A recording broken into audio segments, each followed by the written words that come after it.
আসসালামু আলাইকুম ওয়া রাহমাতুল্লাহ। আলহামদুলিল্লাহি রাব্বিল আলামিন ওয়াসসালাতু ওয়াসসালামু আলা রাসূলিহিল কারীম ওয়া আলা আলিহি ওয়া আসহাবিহি আজমাইন, আম্মা বা'দ। আউযু বিল্লাহি মিনাশ শাইতানির রাজীম। বিসমিল্লাহির রহমানির রহিম।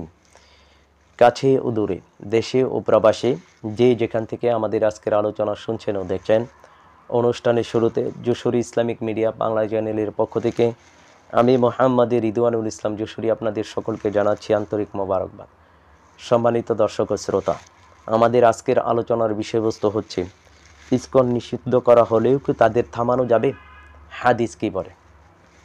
আপনারা জানেন, বর্তমান সাম্প্রতিক সময়ে দেশ বিরোধী চক্রান্তে ইসকন সক্রিয়। তারা মাঠে ময়দানে ঐক্যবদ্ধ হয়ে মাঠে নেমেছে। কীভাবে স্বৈরশাসককে আবার পুনর্বাসন করা যায়, সর্বোপরি কীভাবে একটি সাম্প্রদায়িক দাঙ্গা লাগানো যায়, যার মাধ্যমে তারা বাংলাদেশকে দখলে নিবে। অখণ্ড ভারতের একটি অংশ হিসেবে তারা বাংলাদেশকে দখলে নিতে চায়, আর এই রুটমেন্টকে সামনে নিয়ে তারা কাজ করছে। এমত অবস্থায় বাংলাদেশের আপামর জনগণের পক্ষ থেকেই ইসকনকে নিষিদ্ধ করার দাবি উঠানো হচ্ছে। আমরাও এই দাবির সাথে ঐক্যমত পোষণ করছি। আমরাও চাই যে উগ্রবাদী জঙ্গি সংগঠন ইসকনকে নিষিদ্ধ করা হোক। কিন্তু প্রশ্ন হলো যে ইসকনকে নিষিদ্ধ করা হলেও কি তাদেরকে থামানো যাবে? তাদের কর্মকাণ্ড থেকে তারা বিরত হবে? না, কখনোই হবে না। এ ব্যাপারে হাদিস কি বলে?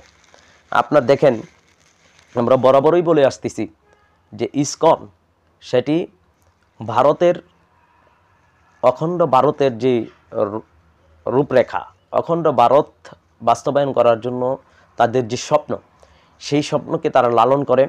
তারা বিশ্বাস করে যে অখণ্ড ভারত বাস্তবায়ন হবে এবং তাদের বিজয় আসবে। যদিও তাদের বিজয় আসবে না, বরঞ্চ তারা তাদের দেশটা হারাবে। পুরা ভারতীয় উপমহাদেশে ইসলামী ইমারা প্রতিষ্ঠিত হয়ে যাবে ইমাম আহমদ হাবিবুল্লাহর মাধ্যমে, ইনশাল্লাহ। তা এত কিছুর পরেও ইসকন কিন্তু বসে নেই। ইসকন তাদের রোডম্যাপ বাস্তবায়ন করার জন্যই কাজ করছে। তো তাদেরকে নিষিদ্ধ করা হলেও তারা কিন্তু থেমে থাকবে না। তাদের আদর্শ, তাদের যে বিশ্বাস, ধর্মযুদ্ধের যে প্রস্তুতি, তারা কিন্তু ধর্মযুদ্ধের প্রস্তুতি নিচ্ছে। সুতরাং আপামর জনগণ যদিও তাদেরকে আপনার নিষিদ্ধ করার দাবি করছেন, তো তাদেরকে নিষিদ্ধ করা হলেও তাদেরকে কিন্তু থামানো যাবে না। এ ব্যাপারে হাদিস শরীফের মধ্যে স্পষ্টই কিন্তু বর্ণনা এসেছেন যে বুরাইদা রাদিয়াল্লাহু তাআলা আনহু, সাহাল ইবনে সাদ রাদিয়াল্লাহু তাআলা আনহু, হযরত আলী রাদিয়াল্লাহু তাআলা আনহু থেকে আর অসংখ্য সাহাবী থেকে হাদিস বর্ণনা এসেছেন। সাহাল ইবনে সাদ রাদিয়াল্লাহু তাআলা আনহু থেকে বর্ণিত, তিনি বলেন আল্লাহ রাসূল সাল্লাল্লাহু আলাইহি সাল্লাম বলেছেন, অচিরেই পূর্ব দিকে এক ফিতনার সৃষ্টি হবে, দ্বিতীয় কারবালা, আর তা হবে মুশরিকদের দ্বারা। জাদুত তালিবিনের মধ্যেও এসেছে যে ফিতনাকারীরার দের সাথে মুসলমানদের যুদ্ধ হবে। সেই যুদ্ধে মুসলমানরা বিজয় লাভ করবে। যারা অংশগ্রহণ করবে তারা বদরি সাহাবীদের মর্যাদা লাভ করবে। তা এখন কথা হচ্ছে যে এটা একটা ধর্মযুদ্ধ হচ্ছে। এই যুদ্ধটা হবে, এটা প্রতিশ্রুত যুদ্ধ। আল্লাহ রাসূল সাল্লাল্লাহু আলাইহি সাল্লাম বলছেন, হিন্দুস্তানের পূর্বাঞ্চলে মুশরিকদের এবং মুনাফিক মুসলমানদের সাথে মুশরিক এবং মুনাফিক বাহিনীদের একটা রক্তক্ষয়ী এবং চূড়ান্ত যুদ্ধ হবে। যে যুদ্ধে মুসলমানদের পায়ে টাকনো পর্যন্ত রক্ত হবে। যুদ্ধটা হবে অসম। সেই যুদ্ধে আবার মুসলমানদের তিনটা ভাগ হয়ে যাবে। একটা ভাগ মুশরিকদের বাহিনী দেখে ভয়ে পলায়ন করবে, আল্লাহ তাদের কখনো ক্ষমা করবেন না। আরেকটা ভাগ তারা সবাই শহীদ হয়ে যাবে। আরেকটা ভাগ আল্লাহর উপর তাওয়াক্কুল করে যুদ্ধ চালিয়ে যাবে এবং তাদের মাধ্যমে বিজয় আসবে। সুবহানাল্লাহ। আল্লাহ রাসূল সাল্লাল্লাহু আলাইহি সাল্লাম যেখানে বলেছেন যে যুদ্ধটা হবে গাজওয়াতুল হিন্দের যুদ্ধ, যুগে যুগে কালে কালে উলামায়ে কেরাম আকাঙ্ক্ষা ব্যক্ত করছেন যে গাজওয়াতুল হিন্দের যুদ্ধটা কখন আসবে। চূড়ান্ত এবং সর্বশেষ যুদ্ধ, যে যুদ্ধের মাধ্যমে ভারতীয় উপমহাদেশে ইসলামী ইমারত প্রতিষ্ঠিত হয়ে যাবে এবং হিন্দুদের কোনো রসম রেওয়াজও থাকবে না, তারা একেবারেই ধ্বংস হয়ে যাবে। আর একই সময়ে তৃতীয় বিশ্বযুদ্ধ শুরু হবে, যেই সময়ে পৃথিবীতে আপনার মুশরিক শক্তিটা, হিন্দু শক্তিটা ধ্বংস হবে। ইহুদি শক্তি এবং খ্রিস্টানরা যে শক্তিটা আছে সেটা তারা দুর্বল হয়ে যাবে। মুসলমানরা শক্তিশালী হবে ইনশাআল্লাহ তাআলা। পৃথিবীর আধুনিকতা ধ্বংস হয়ে যাবে এবং পৃথিবী আবার ঘোড়া গাদা তরবারির যুগ আসবে। তো সেটি ইমাম মাহমুদ হাবিবুল্লাহর মাধ্যমেই হবে ইনশাআল্লাহ তাআলা। যেমনটি ফিরোজ দাইলামী রাদিয়াল্লাহু তাআলা আনহু থেকে বর্ণিত আছে, ইমাম মাহদির পূর্বে ইমাম মাহমুদের প্রকাশ ঘটবে। সে বড় যুদ্ধের শক্তির যোগান দিবে। তার জামানায় মহাযুদ্ধের বজ্রাঘাতে বিশ্বের অধপতন হবে এবং বিশ্ব এই সময়ে ফিরে আসবে। সে তার সহচর বন্ধু সাহিবে কেরাম ভাড়াকে সাথে নিয়ে যুদ্ধ পরিচালনা করবে। তোমরা তাদের পেলে জানবে যে ইমাম মাহদির প্রকাশের সময় হয়েছে। আসরে জহুরি, কিতাবুল ফিরদাউস সহ তারিখে দিমাশাক, ইলমে রাজেন, আখিরুজ্জামান আলাল মাহদি ফিল আলামাতিল কিয়ামা সহ অনেক হাদিস গ্রন্থে এই হাদিসটা এসেছেন। বিশেষ করে 5টা হাদিস গ্রন্থে এই হাদিসটি স্পষ্ট আকারে এসেছে। হাদিসের মান হচ্ছে হাসান। তো দেখেন এখানে কিন্তু স্পষ্টই বর্ণনা আসছে ইমাম মাহদির পূর্বে ইমাম মাহমুদের প্রকাশ ঘটবে, তার জামানায় বজ্রাঘাতে বিশ্বের অধপতন হবে এবং বিশ্ব এই সময়ে ফিরে আসবে। সে তার সহচর বন্ধু সাহিবি কেরান বারাকের সাথে নিয়ে যুদ্ধ পরিচালনা করবে। তো দেখেন এখানে ইমাম মাহদির আগে ইমাম মাহমুদের আত্মপ্রকাশ হবে। অলরেডি ইমাম মাহমুদের আত্মপ্রকাশ হয়েছেন, যিনি মুসলমানদের ঐক্যবদ্ধ হওয়ার জন্য আহ্বান করছেন এবং শক্তি সঞ্চয় করছেন আত্মরক্ষার জন্য। তো এখানে যেটা প্রতিশ্রুত যুদ্ধ গাজওয়াতুল হিন্দের যুদ্ধ সেটা ঘটবেই, পৃথিবীর কোনো শক্তি নেই সেটাকে রোকবে। ফিতনাকারীরা ফিতনা সৃষ্টি করবে, সেটা ঘটবেই, সেটা করবেই, পৃথিবীর কোনো শক্তি নেই সেটা রোকবে। আর আব্দুল্লাহ ইবনে উমর রাদিয়াল্লাহু তাআলা আনহুর যে হাদিস, সেখানে আল্লাহ রাসূল সাল্লাল্লাহু আলাইহি সাল্লামের অন্যতম সাহাবী আব্দুল্লাহ ইবনে উমর রাদিয়াল্লাহু তাআলা বলেন, আল্লাহ রাসূল সাল্লাল্লাহু আলাইহি সাল্লাম বলেছেন, সাবধান, মুশরিকরা অবাধ্যতা বৃদ্ধির মাধ্যমে পৃথিবীতে কিয়ামত আনয়ন করবে তথা পৃথিবীতে তৃতীয় বিশ্বযুদ্ধ ঘটাবে, শাস্তি আসবে এবং তারা কি করবে, কিয়ামত আনয়ন করবে। সেই সময় অগ্নি প্রকাশ পাবে, পারমাণবিক বোমার প্রকাশ ঘটবে। তো আজকে দেখেন ফিতনা কিন্তু অলরেডি সৃষ্টি করে দিয়েছে তারা, মুসলমানদের উপর নির্যাতন তারা শুরু করছে এবং দিন দিন সেটা ভয়ঙ্কর আকার ধারণ করবে। সেটা এমন ভয়ঙ্কর আকার ধারণ করবে যে আল্লাহ সুবহানাহু ওয়া তাআলা তাদের উপর রাগান্বিত হয়ে যাবেন, তাদের উপর আল্লাহ সুবহানাহু ওয়া তাআলার গজব পতিত হবে। এজন্য হাদিস শরীফের মধ্যে স্পষ্ট বর্ণনা আসছে, আবু হুরায়রা রাদিয়াল্লাহু তাআলা আনহু থেকে বর্ণিত যে তিনি বলেন, রাসূল সাল্লাল্লাহু আলাইহি সাল্লাম বলেছেন, অদূর ভবিষ্যতে বিশ্বের মুসলমানদের উপর ইহুদি নাসারাগণদের অত্যাচার বৃদ্ধি পাবে, তখন কেবল খোরাসানিরাই তাদের মোকাবেলায় সুদৃঢ় থাকবে। তেমনইভাবে এরূপ হিন্দুস্তানের মুশরিকরাও মুসলমানদের উপর নির্যাতন বৃদ্ধি করে দিবে। সেই সময় হিন্দুস্তানের পূর্ব ভূখণ্ডের দুর্গম নামক অঞ্চল থেকে একজন দুর্বল বালক এর আত্মপ্রকাশ ঘটবে, যার নাম হবে মাহমুদ, যার পিতার নাম হবে আব্দুল কাদির, আর সে মুসলমানদের নেতৃত্ব দিয়ে হিন্দুস্তান বিজয় করবে। তো দেখেন স্পষ্টই কিন্তু ইমাম মাহমুদ হাবিবুল্লাহর আত্মপ্রকাশ হয়ে গেছেন, তিনি মুসলমানদেরকে কিন্তু নেতৃত্ব দিয়ে ঐক্যবদ্ধ করছেন। আর দেখেন সেখানে কিন্তু বলা হচ্ছে মুশরিকরাও, হিন্দুস্তানের মুশরিকরাও ফিতনা সৃষ্টি করবে, অবাধ্যতা বৃদ্ধি করবে, যেমনভাবে ইহুদি খ্রিস্টানরা অত্যাচার বৃদ্ধি করে দিচ্ছে। আজকে দেখেন ইহুদি খ্রিস্টানরা কিন্তু ব্যাপক আকারে অত্যাচার বৃদ্ধি করে দিচ্ছে, ফিতনা সৃষ্টি করে দিচ্ছে। আবার আমরা দেখতেছি মুশরিকরাও কিন্তু ফিতনা সৃষ্টি করে দিচ্ছে, অর্থাৎ চাক্ষুষ। এই হাদিসগুলো আজকে জ্বলন্ত, একবারে আল্লাহ রাসূল সাল্লাল্লাহু আলাইহি সাল্লামের মুজিজা আজকে আমরা চাক্ষুষ দেখতেছি। দেখেন কিভাবে দিব্য সত্য, আজকে সত্য আমাদের সামনে প্রকাশিত হয়ে যাচ্ছে, আমরা স্পষ্ট দেখতেছি।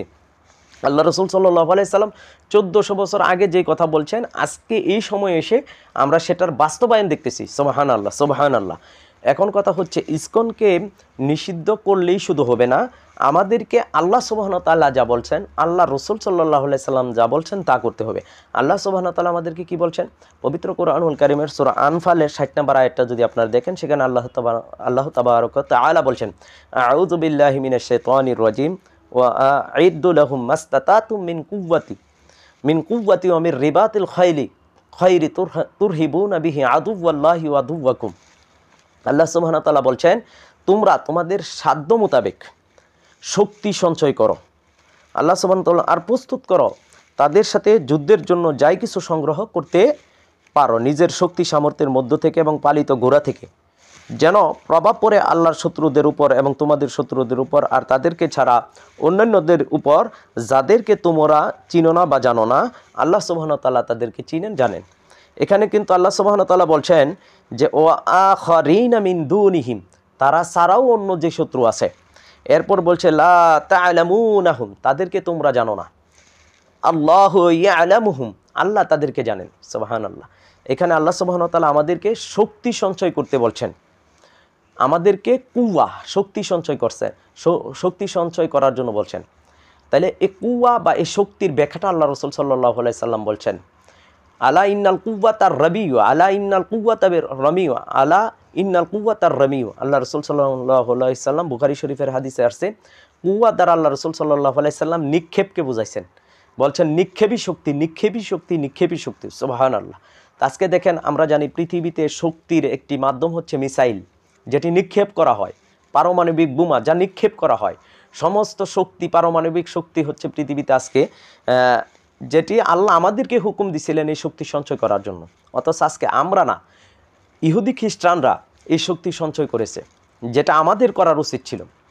যে শক্তি আমাদেরকে আল্লাহ সুবহানাহু ওয়া তাআলা বলছেন, ওয়া আইদ্দু লাহুম মাস্তাতাতুম মিন কুওয়া, তোমাদের সাধ্য মোতাবেক সামর্থ্যের মধ্যে যতটুকু আছে ততটুকুর মধ্যে তোমরা শক্তি সঞ্চয় করো। অথচ আজকে মুসলমানরা হচ্ছে